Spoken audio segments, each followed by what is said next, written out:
Olá a todos. It's 5 o'clock, so it is time for another student interview. These are so much fun and I really look forward to them because I get to sit down with a student who has made amazing progress in their Portuguese conversation skills.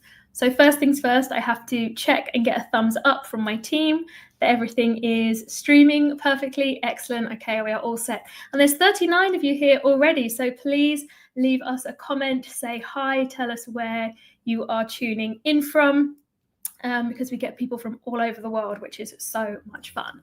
So if you've seen one of these before, you will know a little bit about how they work. But basically, I sit down with one of my students who has made really great progress with their Portuguese conversation skills. And they're now in Portugal, living the dream, making friends, generally having a great time. So this week, I am with my student, Gerry. We're going to talk all about her journey, where she started, but more importantly, where she's at now and how she got there. Because the point of these is to really encourage as many of you guys as possible to start learning Portuguese, because it is possible, okay? Regardless of your age or how many times you might have tried and failed, it really is going to make a big difference to your life here if you really choose to go all in with Portuguese, as Gerry's story is going to show. So we have people from Florida, the Netherlands, Caldas da Rainha, Scotland, Washington, Tavira. People from all over the place. That is fantastic. And some of our pros who are already working with me in the chat as well, which is absolutely lovely to see. So if you're tuning in, you probably do already know who I am, but just in case you don't, my name is Liz and I host the YouTube channel Talk the Streets that teaches practical Portuguese in plain English, but I'm also the creator of the Portuguese Pro program, which is an online course and community that takes you from saying your very first words up to having your first conversations with native speakers. And that's where Gerry is at now in the program, and that's of course how I met her. So can't wait for you to meet her. So let's go ahead and add her to the stream so we can hear her story. Hola, Gerry. Hi, good to see you. You too. So thank you so much for joining me today. I think you've had such an impressive journey. So let's start from the very beginning. I know all about you and who you are, but would you like to start off by telling us who you are and why you decided to learn Portuguese? So I'm Gerry. I lived on the Isle of Wight in the UK, and my husband and I had always toyed with the idea of living abroad, and the opportunity presented itself. So we sold our house and moved here last October, so about 8-9 months ago. Amazing. And that is a big dream for lots of people. I'm sure those people who aren't yet in Portugal maybe have a similar daydream and they're like, is it really possible? So you're here to say, yes, we sold everything. We moved to Portugal. So what about getting started with learning Portuguese then? How did it go? What were the kind of sticking points or obstacles that you came across when you first started to learn? Because you started while you were in the UK, right? I did. So I started using an app, not Duolingo, which is Brazilian Portuguese. I checked that bit out. So it was a European Portuguese app. And I think it's actually very good. But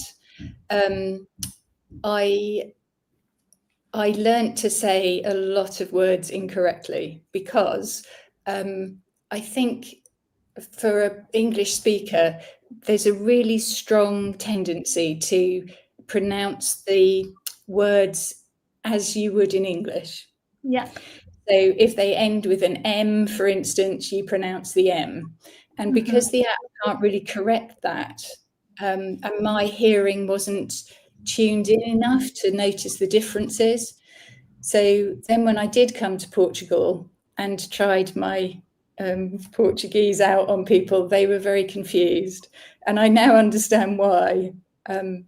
And the difference is that on the Portuguese Pro program, there are sessions where students can submit something that they've read either from the course or from somewhere else.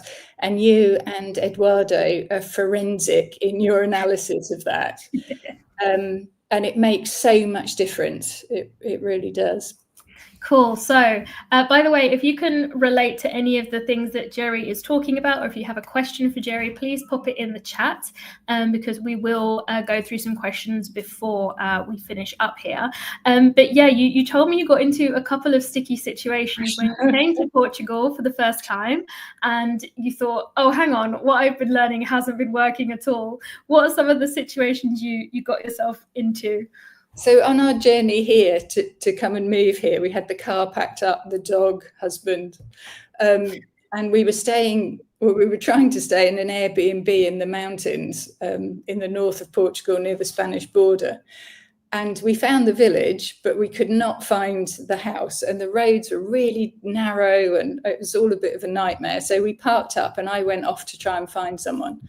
And I found an older couple sat outside their house. And I tried to explain what I was doing and looking for, but they couldn't understand me at all. I might as well have been speaking Martian language. So I showed them the picture of the house on my phone, and the man became very animated and he gestured to me to follow him. And I went into a house with him and we found a big bunch of keys. And then I went to find my husband and the dog, and we all walked back through the village, and we ended up walking up the stairs to a derelict building. At which point my husband was saying, I'm not staying here at all. The dog was looking at how he was going to fall through the floor.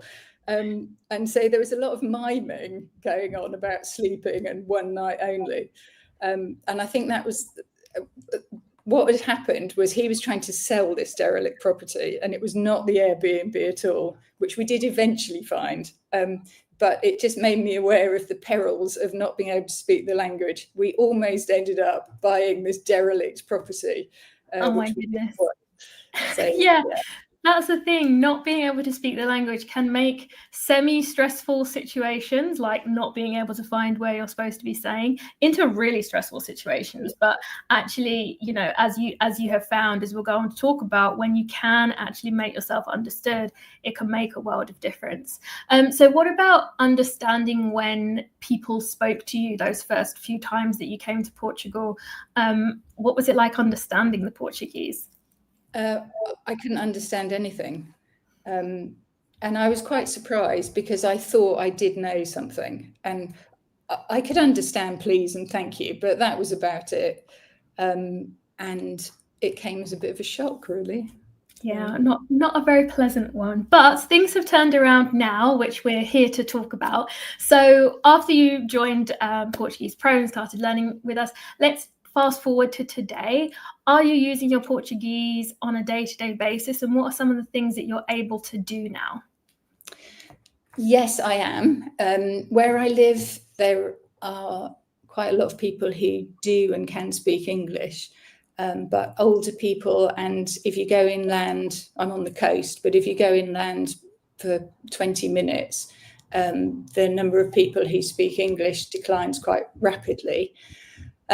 So all my get by stuff is now in Portuguese. Amazing. Occasionally, I get a bit further. So if I have to go and do something like collect a parcel from the post office, for instance, I'll look up the phrase first before I turn up. But the big difference now is that I know fairly well how to pronounce it. Whereas in the past, I'd have just been reading out this series of letters that made no sense to anyone. And most of the time, people understand what I'm saying, even if it's not spot on.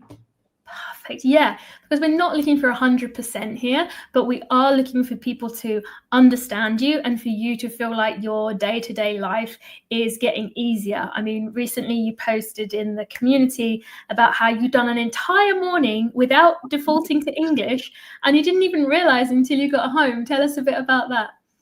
Well, it was really strange. I'd gone swimming, and then I'd taken an Uber from the pool into the town, and I'd been shopping and done all kinds of things. And I didn't realize until I got home that I hadn't spoken any English all morning. Whereas prior to that, I would walk into a shop and say good morning and then start defaulting to English. Yeah. And a lot of that, I think, is just the confidence that you gain by doing the program and the community, because people post their wins And so you're aware that other people have had the same experience or similar experiences. And it's really encouraging and makes you think, okay, I'll have a go. Yes, I love that. I love that mentality. It's so important. I know there are lots of people joining as the chat goes on. So if you have just tuned in, I'm here with my student Gerry, who is sharing her experience of learning Portuguese to give you guys the confidence to do the same. She started from zero, not understanding what was going on, and certainly people not understanding her, as what her story about almost accidentally buying a ruin goes to show. So if this is something that you want to do, you just need to go to talkthestreets.com/apply to see if you qualify for an application call and can hopefully come and join us inside the program. So if this is sounding good and you want to find out more, that is what you need to go and do. So let's talk about some of the fun you are having in your local area, because it sounds like you are really involved with the local community. I'm going to go ahead and share some pictures you've sent in to us. Tell us a little bit about what's going on here. So this was part of a tour for Dia de Espiga, which is a Portuguese tradition. Every year people collect specific flowers, so poppies, daisies, cereals, and various other things, and they make them into a small bouquet that they hang above their door, and it brings good luck for the year. And the village that I live in, there's a poet called Sandra who organises these cultural tours so that people who've moved to the area can then learn about the traditions and the history of the village, but also of Portugal in general. That sounds so much fun. You all look like you're having a good time. What about this one here? So this is a beach clean. So a couple of weeks ago, there was World Ocean Day, and someone had organised a beach clean. So I went along and helped pick up some litter. I have to say the beach was pretty clean, but there's always bits of plastic, and you can see in the photograph lots of cigarette butts. That's awesome. And so do these kind of experiences remind or prove that actually having some Portuguese is going to help you get more integrated into the local community? Absolutely. I mean, the beach clean, all of the introductions and instructions were in Portuguese, and I understood probably about 90% of it, and there was just a few things right at the end that I didn't quite get. And so then I went to the organisers, who actually were, I think they're Belgium and German, and explained that I hadn't understood it all in Portuguese, and then they spoke to me in English. But without that, I think I'd have been very lost and felt like the outsider. I was the only English-speaking person there. So you just do feel much more integrated. And whilst we were cleaning the beach, people on the beach were saying thank you. There was an Italian man and his daughter who spoke English and Portuguese, who came and had a chat with me in a kind of strange Portuguese English mix. You still feel connected to people, and not the foreigner that's just turned up and isn't. Yeah, and to go from understanding 0 to 90% when Portuguese is spoken, that's absolutely amazing. What's happening here? So this is another tour. This is the Óbidos Lagoon, and I live on the shores of it, not literally, but in a village on the shore. And this is a man called Miguel who runs boat tours and walking tours around the lagoon, and he's explaining the geography and the geology, but also the history and culture of local fishermen fishing and also collecting cockles. And yeah, it's just really fascinating to know how those boats used to be used, how they're used now. And it's a really important part of the local community and life here. And not to know anything about that would just seem, well, just such a shame, really, just missing out. Absolutely. And finally, we've got some very cute goats. So these are the goats that I meet quite regularly on my dog walks.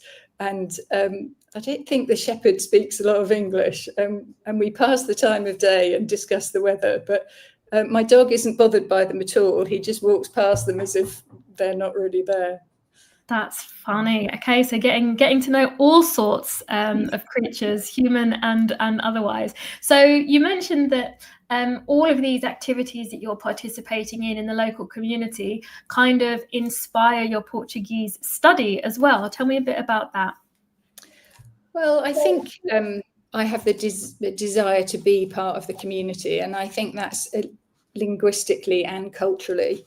I don't want to be sat on the sidelines, unable to participate. And so, yeah, it's quite a challenge. The cultural bit is easy because people are always very welcoming. So when there are events on in the village, you're always welcomed to them. And learning a language is difficult. I've not learned a language since school, and then without any great success. And it isn't easy, but the programme provides all the building blocks that you need. And for me, I really can repeat the modules. I joke that I've worn some of them out, gone through them so many times, but in a classroom setting, you can't really do that of going back in the same way. And also the community, you do feel like you are part of a group of people who are all supporting each other. Yes, it's an amazing, supportive, warm community. So we are, of course, going to have a little peek at your Portuguese. So you mentioned earlier on in our chat that we have a pronunciation workshop. We have 2 of those a week where people send in their Portuguese audios and we will correct them for you. And, you know, as you mentioned, you are kind of sometimes inspired by the events you participate in. You've done one reading about the Dia de Espiga, and you also did one on World Ocean Day, which linked to the beach cleaning. So let's go ahead and listen to Gerry's Portuguese. Let's remember, only 8 months ago, she couldn't understand anything and she did not feel confident at all. When she was speaking, people weren't understanding her at all. Whereas now, this submission we're about to share with you, we had hardly anything to correct. She was sounding so good. So let's take a listen. O Dia Mundial dos Oceanos é celebrado anualmente a 8 de junho e tem como primordial objetivo recordar a importância dos oceanos no nosso cotidiano, dado que são os pulmões do planeta. Fornecem uma importante fonte de alimento e medicina, constituindo uma parte crítica da biosfera.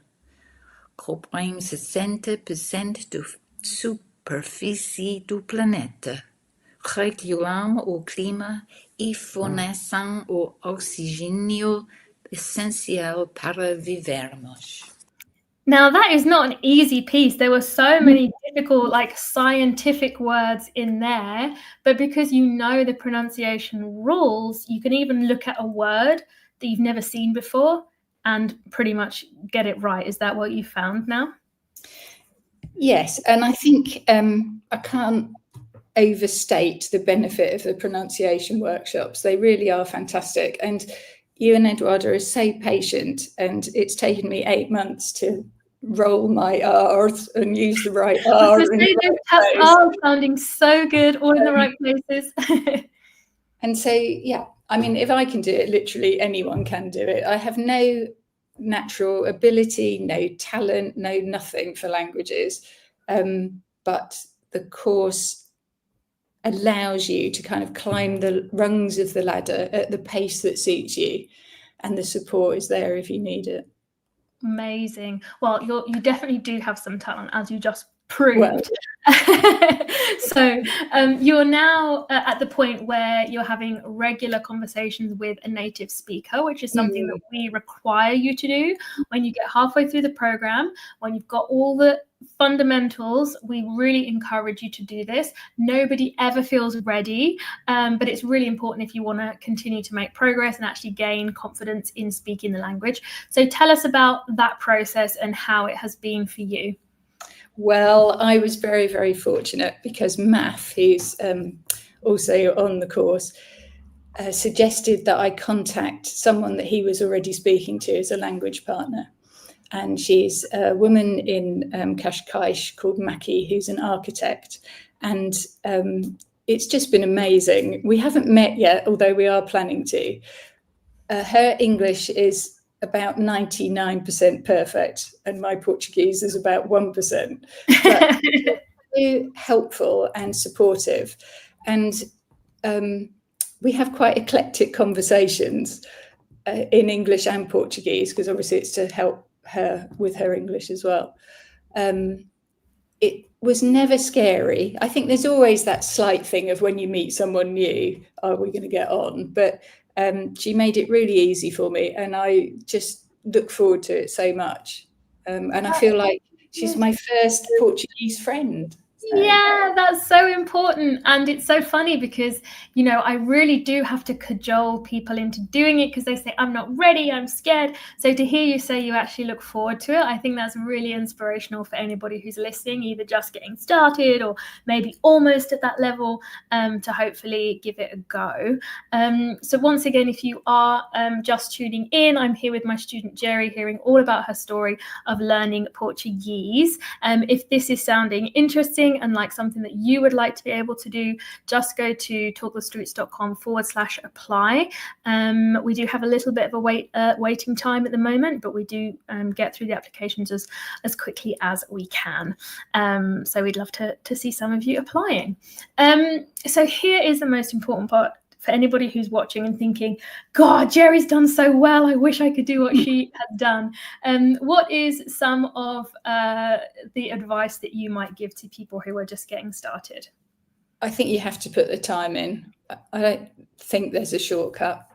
But I think it's important to keep it light and fun as well. And there are lots of different things on the programme, but also resources that you direct people toward. So if verb conjugations are getting you down and you feel a bit overwhelmed with it, there's always something else to do, to go and play with a quiz or read something, listen to something, and don't give up. I think everyone at some point goes through, just has that feeling of, I can't do this, it's never going to happen, it's not for me.